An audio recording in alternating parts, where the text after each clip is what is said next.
आज का हमारा विषय है परिवार से बढ़कर कोई धन नहीं। भाई और बहनों, दर्शकगण, श्रोतागण, बहुत ही सुंदर विषय है। परिवार किसे कहते हैं? परिवार वह इकाई है जिसमें माता पिता, उनकी संतान, दादा दादी, भाई बहन सभी एक कुनबे के रूप में निवास करते हैं। वो परिवार कहलाता है। और हमारी भारतीय संस्कृति के अंदर परिवार का बहुत बड़ा स्थान है। पूरे विश्व के 210 कंट्रीज के अंदर चले जाइए, जो हमारा फैमिली सिस्टम है और हमारा जॉइंट फैमिली सिस्टम है, आपको विश्व के अंदर कहीं नहीं मिलेगा। अब तो न्यूक्लियर फैमिलीज हो गई है, छोटे छोटे परिवार हो गए हैं, हम दो हमारे दो होने लग गए हैं। लेकिन पूर्ण आज से हम 20, 30, 50 साल पहले की बात करें तो 2-2, 3-3, 4-4 जनरेशन एक साथ रहती थी।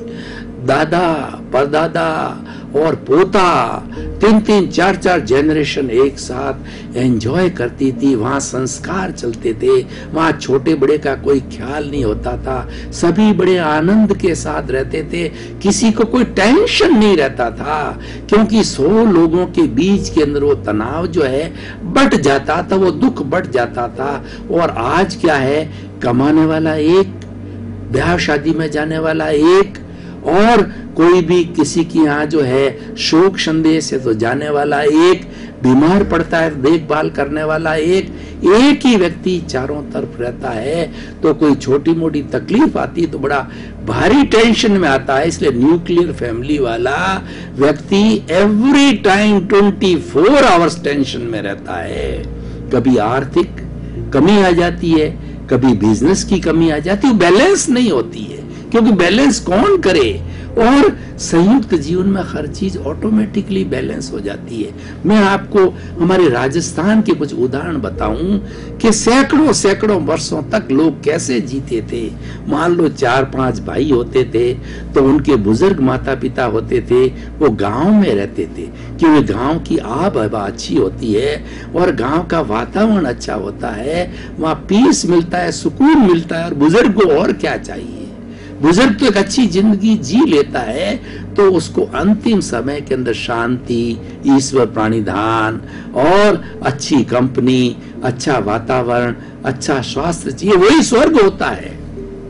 और उस समय में लोग जो है माता पिता को संसार का भगवान मानते थे, इसलिए उनकी सेवा करना प्रथम कर्तव्य बनता था। और उनकी संतान हमेशा चिंतन करता था कि माता पिता कोड़े खीमे, हमारी राजस्थानी भाषा का मतलब है कि वो हमारे कंधों पर जाए और हम उसकी जितनी सेवा करें वो भगवान की सेवा होती है। आजकल कंसेप्ट बदल गए हैं। और पुराने समय में आप देखिए 4-5 भाई है तो 1 या 2 भाई जो है माता पिता के पास रहता है और 2-3 भाई अपने बिजनेस में, बाहर जो बिजनेस देशावर होता है वहां जाते हैं, वहां बिजनेस करते हैं और उनकी फैमिली फिर आदान प्रदान होती है।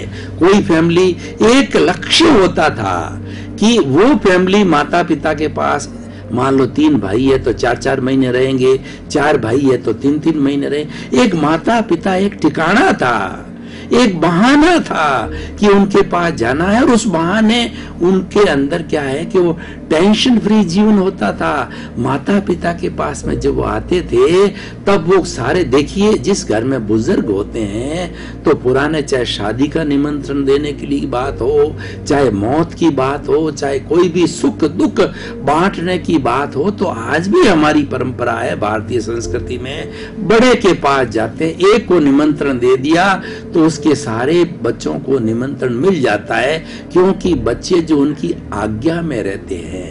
इसीलिए वो एक हमारा टारगेट रहता था, हमारा लक्ष्य रहता था। और बड़े आनंद के साथ के अंदर सैकड़ों सैकड़ों वर्षों तक लोग जो है जीवन जीते थे। उनको पता ही नहीं रहता था कि वो हमने 50 साल 60 साल, और वो भी बूढ़े हो जाते थे, उनको पता ही नहीं रहता था कि हमारा जीवन आनंद से कैसे गुजर गया। उनको कभी तनाव की स्थिति नहीं आती, क्योंकि जो माता पिता के पास रहता है पैसा दिशावर से आ जाता है, खाली खाना पीना होता है, माँ बाप की सेवा करनी होती है, समाज का कोई काम होता है, ब्याह शादी की होता है या मृतक की बात होती है, समाज का कोई भी कार्य हो, उसके अंदर वहां रहने वाला भाई चला रहा था, बढ़ जाता था काम। लेकिन आजकल स्थिति बहुत विपरीत हो गई है, न्यूक्लियर फैमिली, क्योंकि हमारी मानसिकता गड़बड़ा गई है, हमारे फैमिली सिस्टम में कई दोष आ गए हैं, क्योंकि व्यक्ति सेल्फ सेंटर्ड हो गया है और व्यक्ति के अंदर स्वार्थ की भावना गिर गई है। वह ऐश करना चाहता है और कोई तरह का उत्तरदायित्व तो नहीं लेना चाहता है। इस कारण से सारी न्यूक्लियर फैमिली वो एंजॉय करना चाहता है, क्योंकि जॉइंट फैमिली में तो सबके साथ समानता होती है। अगर मान लो घर में 10 चीजें और 10 मेंबर है तो एक एक ही मिलेगी, चाहे खाने की हो, चाहे पीने की हो, चाहे रहने की हो, कोई भी चीज हो, इक्वल समान बंटवारा सबके साथ में होगा। ये नियम था जिसको, ताकि किसी को ये फील नहीं हो मेरे को कम दिया, किसी को ज्यादा दिया।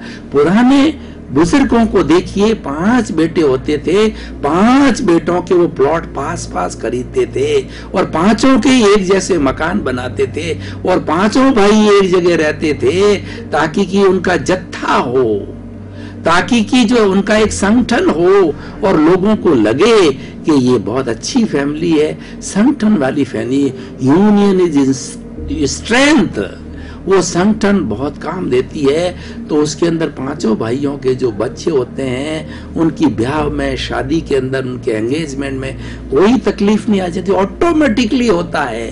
वो सारा उसकी शोहरत जो है परिवार की, वो ऑटोमेटिकल शोहरत काम कराती है, उसकी इमेज काम कराती है। लेकिन आजकल सब कुछ बिगड़ गया। उसके कारण क्या है?